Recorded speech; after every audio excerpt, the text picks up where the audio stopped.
Hello friends, नमस्कार। स्वागत है आप सभी का एजुकेशन मंत्रा में। देखिए दोस्तों, पिछले कई वीडियो सेशन रहे हैं जिसमें लाइव कोर्ट अपडेट्स आपको लगातार प्रोवाइड की गई। तकरीबन 43 मिनट का हमने लाइव सेशन लिया। 34 मिनट का रहा, एक 18 मिनट का रहा। पल पल की कोर्ट अपडेट्स आपको प्रोवाइड की गई। जो भी उधर एडवोकेट्स के आर्गूमेंट होते, जज साहब के कमेंट होते, सबको आपको समय समय पर उपलब्ध करवाया गया। इसी बीच ऑर्डर रिजर्व होने की भी खुशखबरी आप सभी को उपलब्ध करवाई गई। लेकिन क्या है, चीज़ों का कंपाइलेशन उतने अच्छे ढंग से नहीं हो पाता है, तो हम एक कंप्लीट वीडियो लेकर आए हुए हैं। आई बटन में आप पल पल की कोर्ट अपडेट्स को यहाँ पर देख भी सकते हैं। इसके पहले ऑर्डर रिजर्व की खुशखबरी जो हमने दी उसका भी वीडियो आपको यहाँ पर मिल जाएगा। आई बटन में देखेंगे या एंड स्क्रीन सेक्शन में भी आपको वीडियोस देखने के लिए मिल जाएंगे। तो पिछली जो वीडियो थी उनके माध्यम से हम चीज़ों को स्पष्ट नहीं कर पाए थे कि ऑर्डर किसके पक्ष में जाएगा, किसके फेवर में रहेगा, और 51,000 शिक्षक भर्ती की नई सौगात क्या है। तो इन सारे बिंदुओं का विश्लेषण आपको देखने के लिए मिलेगा और बिंदुवार पुख्ता और सटीक विश्लेषण भी हम आपको प्रोवाइड करेंगे हमेशा की तरह। क्योंकि जो सटीक विश्लेषण है हमेशा से आपके द्वारा सराहा जाता है, वो निष्पक्ष रहेगा, किसी का भी पक्ष नहीं लिया जाएगा। जो भी कोर्ट रूम में हुआ है पल पल की जानकारी को एक तरीके से कंपाइल करते हुए सूक्ष्म ढंग से आपको हम प्रस्तुत करेंगे। तो सबसे पहले देखिए दोस्तों, क्या हुआ कि 15 नंबर ऑफ केसेस थे जिनको निपटाना था ट्रिपल बेंच जो ललित साहब की थे। तो उसको निपटाते निपटाते थोड़ा सा समय लगा और ठीक 12:24 पर जो 69,000 शिक्षक भर्ती का केस है वो टेकअप हुआ। सबसे पहले मामले पर बहस करने के लिए पटवालिया साहब आए। पटवालिया साहब प्रेजेंट हुए तो जज साहब ने स्पष्ट कर दिया कि पटवालिया साहब आप अपने आर्गूमेंट्स को जल्द से जल्द खत्म करेंगे और जितने भी शिक्षा मित्र पक्ष के एडवोकेट्स हैं सारे के सारे सबमिशन 2:45 PM तक रिपोर्ट कर देने हैं। यानी कि 2:45 तक हर एक शिक्षा मित्र के आर्गूमेंट कंप्लीट हो जाने चाहिए। इसके बाद उनको मौका नहीं मिलेगा। और जज साहब ने भी स्पष्ट कर दिया था शुरू में ही, शुरुआत में ही, आज की कोर्ट की जो समय अवधि है, कार्रवाई प्रारंभ हुई तभी जज साहब ने कहा कि ऑर्डर हम आज ही रिजर्व करने के मूड में हैं और आज ही रिजर्व करेंगे। जज साहब के मतलब साफ साफ ये स्पष्ट निर्देश सभी को प्राप्त हुए थे कि 2:45 पर रेस्पोंडेंट पक्ष को हम यानी कि बोलने के लिए मौका दे देंगे। तो पटवालिया साहब ने थोड़ा सा सबमिशन रखा, फिर इसके बाद उनका सबमिशन खत्म हो गया। राजीव धवन जी की थोड़ी सी बहस स्टार्ट हुई पर उनको थोड़ा सा इंटरप्रिटेट किया गया। फिर राकेश द्विवेदी जी ने बहस करना स्टार्ट किया, रूल 2(1)(x) पर चर्चा की और इसके बाद राकेश द्विवेदी जी ने बताया कोर्ट को कि 1,37,000 पदों के पहले भाग में 40-45 कट ऑफ किया गया और इस बार कोई भी कट ऑफ डिसाइड नहीं था। एसएम ने पिछले बार की तरीके तैयारी की और इतना ज़्यादा कट ऑफ रख दिया गया कि जिससे कि सारे के सारे शिक्षा मित्र हमारे बाहर हो जा रहे हैं। बीएड की तरफ से मोना मैडम थोड़ा सा बोलना शुरू हुई। उन पर जज साहब ने कहा कि पहले आप जो अन्य काउंसिल है उनके आर्गूमेंट्स को कंप्लीट होने दीजिए, आपको भी मौका मिलेगा। तो राजीव धवन जी की बहस जारी रही। काउंटर जो स्टेट गवर्नमेंट ने सबमिट किया था उसके पैरा नंबर 15 के संबंध में कोर्ट को सूचित किया। भारांक वाले मुद्दे पर भी जज साहब को उन्होंने अवगत कराया कि जो 25 अंक का भारांक मिल रहा है वो ऐसे खैरात में नहीं मिल रहा है। 10 वर्ष की इन्होंने प्राथमिक विद्यालयों में अध्यापन की जो सर्विस कंप्लीट की है उसके बाद ही मिल रहा है। कट ऑफ इंक्रीज करने से जो आपके द्वारा एपेक्स कोर्ट से भारांक दिया गया वो नलीफाई हो जा रहा है, मतलब उसका प्रभाव शून्य हो जा रहा है। राजीव धवन साहब ने ये लास्ट पॉइंट जो है नोट डाउन कराया कि कट ऑफ इंक्रीज करने से भारांक का कोई मतलब ही नहीं रह जा रहा है। कट ऑफ बढ़ाने से उन्होंने कहा कि जो भारांक मिल भी रहा है उसका कोई मतलब नहीं रह रहा है। जो बहुत सारे शिक्षा मित्र हैं 60-65 पर उत्तीर्ण हैं उन्हीं को सिर्फ मौका मिलेगा और कोई मतलब नहीं है। ये सारी की सारी आर्गूमेंट हुई। फिर इसके बाद ललित साहब ने धवन जी के सबमिशन को कंप्लीट करने के लिए कहा और इसके बाद सबमिशन धवन जी का यह भी रहा कि बीएड इस भर्ती में वैध नहीं है। अगर यही है तो इसे नोट कर लिया जाए। सेम आर्गूमेंट पटवालिया साहब और द्विवेदी साहब के हो चुके थे। तो जज साहब ने कहा कि आपका अगर आर्गूमेंट ये है कि बीएड को बाहर होना चाहिए तो हम आपके पॉइंट को नोट डाउन करते हैं, लेकिन आप रिपीटेड आर्गूमेंट ना करें। इस पर जो है राजीव धवन साहब की बहस पूर्ण हो गई। फिर सीए सुंदरम साहब ने थोड़ा सा बोलना स्टार्ट किया। पिछली जो डेट थी उसमें सुंदरम साहब ने नपी तुली बढ़िया बहस की थी, तो इस बार भी उन्होंने थोड़े से ही 5 मिनट के अंदर ही अपने सबमिशन को खत्म कर दिया। और लंच के थोड़ी देर पहले नितेश गुप्ता जी, जो कि सीनियर एडवोकेट हैं जो शिक्षा मित्रों की तरफ से, उन्होंने अपना सबमिशन रखना स्टार्ट किया। थोड़ा सा सबमिशन हुआ था, फिर कोर्ट यानी कि समय अवधि खत्म हो गई, लंच हो गया। आफ्टर लंच फिर से कंक्लूड करने के लिए उनके आर्गुमेंट्स को लगाया गया। फिर देखिए फिर क्या हुआ कि इसके बाद से निदेश गुप्ता जी की बहस जो है वो जारी रही। Trained teacher, trainee teacher, B Ed मुद्दे और 22वें, 23वें, 24वें, 25वें संशोधन को उन्होंने बताया। और उन्होंने 2 बातें मुख्य रूप से रखी कि राज्य सरकार ने कट ऑफ हाई रखा है, और दूसरा बीएड को अभी 6 महीने की ट्रेनिंग की जानी शेष है, इसलिए अभ्यर्थियों की संख्या के आधार पर कट ऑफ बढ़ाना अनुचित है। तो फिर इसके बाद उनका भी सबमिशन कंप्लीट हुआ। रमड़ी सर को मौका दिया गया। बीएड को एनसीटी ने अलाउ किया है, इसका कमेंट जज साहब की तरफ से आया। आइटम नंबर 302 पर वी शेखर साहब ने अपना पक्ष एक्स सर्विसमैन का रखा थोड़ी देर के लिए। एक्स सर्विसमैन पर वी शेखर साहब ने बोलना स्टार्ट किया। फिर शेखर जी की भी थोड़ी देर के बाद बहस खत्म हो गई। फिर गुरु कृष्ण कुमार जी एक एडवोकेट हैं, उन्होंने नेचर ऑफ एग्जामिनेशन पर बहस की, यानी कि प्रश्न की कठिनाई इस पर निर्भर करती है। उसका जवाब दिया कोर्ट को कि प्रश्न की कठिनाई इस पर निर्भर करती है कि उसका जवाब दिया गया है या नहीं। प्रश्न मतलब जो आपको सामने दिया जाए उसका जवाब अगर आपने दिया है तो वो सरल है, बहुत सारे लोगों ने उसका सही जवाब दिया। अगर वो गलत दिया है तो यानी कि प्रश्न की कठिनाई का लेवल उसके जवाब देने या ना देने से निर्धारित होता है। ये चीज़ें बताई। केवल एग्ज़ाम पैटर्न के हिसाब से कट ऑफ नहीं बढ़ाया जा सकता है, ऐसा भी जो है इन्होंने कहा। गुरुकृष्ण कुमार जी ने उन्होंने कहा नेचर ऑफ एग्जामिनेशन के अकॉर्डिंग कट ऑफ को डिसाइड करना चाहिए। कुल मिलाकर ये सब सबमिशन उनका रहा। फिर मीनाक्षी अरोड़ा मैम ने पक्ष रखना स्टार्ट किया और उन्होंने सिर्फ जो है 5 मिनट का समय मांगा। जज साहब ने पहले कृष्ण कुमार जी से ये भी कहा कि आपने अगर आपको इतनी प्रॉब्लम थी तो आपने सिंगल बेंच में ही क्यों नहीं बीएड कैंडिडेट्स को चैलेंज किया। तो जज साहब ने फिर अरोड़ा मैम को 5 मिनट का समय दिया सबमिशन रखने के लिए। तो अरोड़ा मैम ने एलिजिबिलिटी टेस्ट को क्वालिफाइंग टेस्ट में बदल दिया, स्टेट पर यह आरोप लगाया। और उन्होंने ये भी कहा कि एग्जाम में एसएम को भारांक मिलना मुश्किल हो गया है क्योंकि वो इस क्वालिफाइंग मार्क्स को क्वालिफाई करने में असमर्थ है। 10 वर्ष से शिक्षा मित्र पढ़ा रहे हैं और एक फ्रेश अभ्यर्थी के बीच 65 जो कट ऑफ है वो मार्किंग सही नहीं है। मतलब एक फ्रेश कैंडिडेट जो अभी का आ रहा है और 10 वर्ष से जो पढ़ा रहा है, दोनों को अगर आप कंपीट करेंगे, एक मतलब एक पैमाने पर देखेंगे तो वो कहीं ना कहीं तर्कसंगत नहीं है, न्यायसंगत नहीं है। दोनों के लिए एक जैसा कट ऑफ या क्वालिफाइंग मार्क्स नहीं रहना चाहिए। फिर देखिए थोड़ी देर के बाद अरोड़ा मैम की जो बहस है वो खत्म हो गई। फिर दिनेश जी ने बहस करने के लिए आगे आए। दिनेश जी की बहस जारी हुई। रूल 8 के पेज नंबर 145 के कॉलम 1 और 2 पर उन्होंने बहस की। बीएड की तरफ से इसी बीच हरीश साल्वे जी भी जुड़े। दिनेश द्विवेदी जी की बहस समाप्त हुई। केटीएस तुलसी साहब ने बहस को स्टार्ट किया। फिर थोड़ी सी बहस तान्या अग्रवाल की भी सुनने के लिए मिली, 2 मिनट तक वो बोली। और इसके बाद 7 जनवरी के ऑर्डर पर तान्या जी ने बहस करनी स्टार्ट की। 1 दिसंबर 2018 और 7 दिसंबर 2019 के जीओ पर भी पक्ष रखा तान्या अग्रवाल ने, और इस प्रकार से तान्या अग्रवाल का भी सबमिशन खत्म हो गया। फिर इसके बाद जयंत भूषण जी, जो शिक्षा मित्रों की तरफ से टॉप मोस्ट सीनियर एडवोकेट हैं, उनके द्वारा पक्ष रखा गया। और भूषण जी ने सबसे पहला आर्गूमेंट यही किया कि एटीआरई तो होना ही नहीं चाहिए, क्योंकि जो एनसीटी की मिनिमम एलिजिबिलिटी है वो बीटीसी प्लस टेट हैं, यानी कि जो है time to time cut off लगाने का अधिकार तो सरकार के पास है, लेकिन उसको उन्होंने गलत तरीके से उपयोग में लाया है और बहुत ही ज़्यादा हाइयर कट ऑफ रख दिया है, ऐसा जयंत भूषण जी ने आर्गूमेंट किया। तो जयंत भूषण जी का आर्गूमेंट इस तरीके से उनका भी सबमिशन खत्म हुआ। राजीव धवन का एक पॉइंट रह गया था, तो धवन साहब ने उस पॉइंट को रखा और इसके बाद अपने सबमिशन को कंक्लूड किया।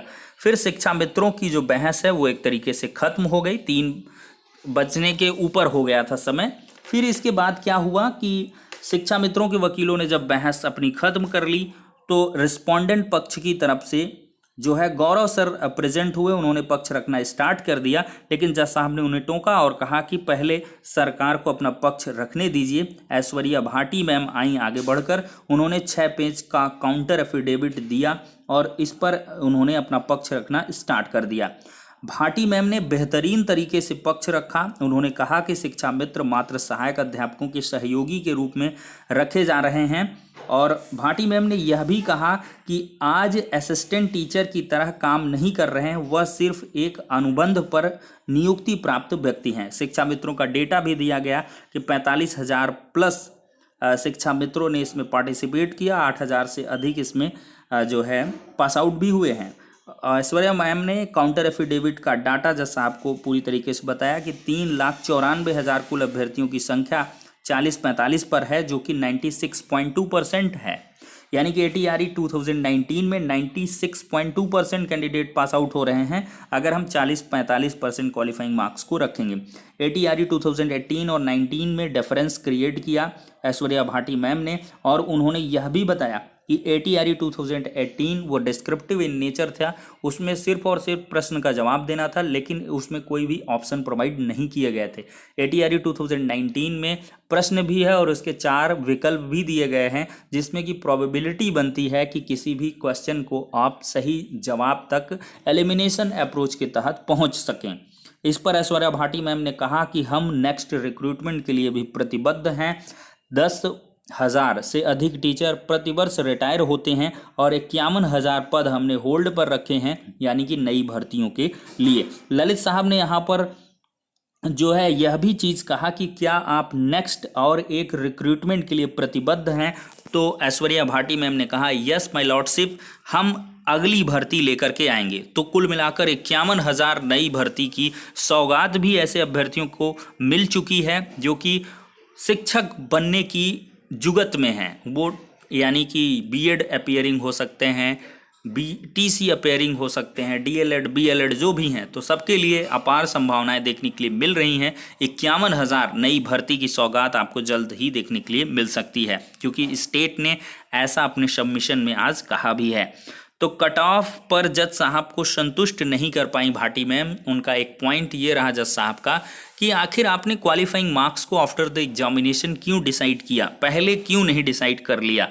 BEd पर भी सबमिशन मांगा गया। BEd पर सबमिशन पर ऐश्वर्या भाटी मैम ने कहा कि BEd को हमने ऐसे नहीं, हमने NCTA की गाइडलाइंस पैरामीटर्स को फुलफिल किया है, उसकी जो रिक्वायरमेंट थी 28 जून 2018 की गाइडलाइंस को पढ़कर सुनाया, बताया, समझाया। तो इस प्रकार से तमाम मुद्दों को बताया उन्होंने। ATRE 2018 और 19 में डिफरेंस क्रिएट किया और TET का देखिए जज साहब को इसलिए बताया कि हमने 60-65 क्यों लगाया और आफ्टर एग्जामिनेशन क्यों लगाया। उन्होंने ये कहा कि टेट का हम 55 और 60% लेते हैं और ATRE जो है वो टेट से बढ़कर है, उससे अपग्रेडेड एग्ज़ाम है, तो इस वजह से हमने इसमें 5% बढ़ा दिया और 60-65 कर दिया। और उन्होंने कहा हमने जो है क्वालिफाइंग मार्क्स को बाद में इस वजह से डिसाइड किया चूँकि 1981 सर्विस रूल के रूल 2X में स्टेट को ये पावर है कि वो time to time qualifying marks को फिक्स कर सकते हैं, कट ऑफ को लगा सकते हैं। फिर इसके बाद उन्होंने after the examination cut off can be decided कि कई सारे ऑर्डर पढ़कर सुनाए। 2007 का union of India versus Vinod Kumar का ऑर्डर, एग्ज़ाम के बाद JPSC द्वारा कट ऑफ लगाने से संबंधित झारखंड हाईकोर्ट का जजमेंट पढ़कर बताया। तो कुल मिलाकर MCD ऑर्डर को भी डबल बेंच के सामने जो रखा गया था उसको भी इसमें रखा। कट ऑफ बाद में लगाए गए ऑर्डर को जज साहब ने भानुमति मैम की बेंच का जो जजमेंट था उसको पढ़कर सुनाया और इस प्रकार से अपना फाइनल सबमिशन कंप्लीट किया। सीनियर अधिवक्ता जिसका भी मतलब इंतज़ार था हर एक को, हरीश साल्वे जी का, उनका भी बहस स्टार्ट हुआ और विदिन 15 मिनट BEd BTC के एडवोकेट्स को समय मिला कि आप जो है विद इन 15 मिनट्स अपने सबमिशन को कंप्लीट करेंगे। तो इस प्रकार से साल्वे साहब ने बहस स्टार्ट की और उनका पहला कमेंट था कि पिछली भर्ती में सफल शिक्षा मित्रों की संख्या से इस बार सफल शिक्षा मित्रों की संख्या अधिक है, इसलिए कट ऑफ बढ़ाने से सुनामी नहीं आ गई है, स्टेट ने कट ऑफ सही लगाया है। आरटीई पर बहस किया, राइट टू एजुकेशन एक्ट पर 2009 का जो है हरीश साल्वे ने बहस की। साल्वे जी ने नपी तुली अंदाज में बहस की कि जो क्वालिफाइंग मार्क्स हैं वो एलिजिबल कैंडिडेट्स के लिए और एक मतलब कह लें कि 6 से 14 वर्ष के बच्चों को क्वालिटी एजुकेशन प्रोवाइड की जाए, इस पर्पज से वो अधिक हैं, सही हैं। क्वालिटेटिव इन नेचर जो एजुकेशन हमारी बेस्ड होनी चाहिए उस पर आधारित है और इस वजह से लगाया गया है। इस प्रकार से सारा का सारा सबमिशन जो है उन्होंने ख़त्म किया अपना। फिर आर वेंकट रमड़ी सर की जो बहस है वो स्टार्ट हुई।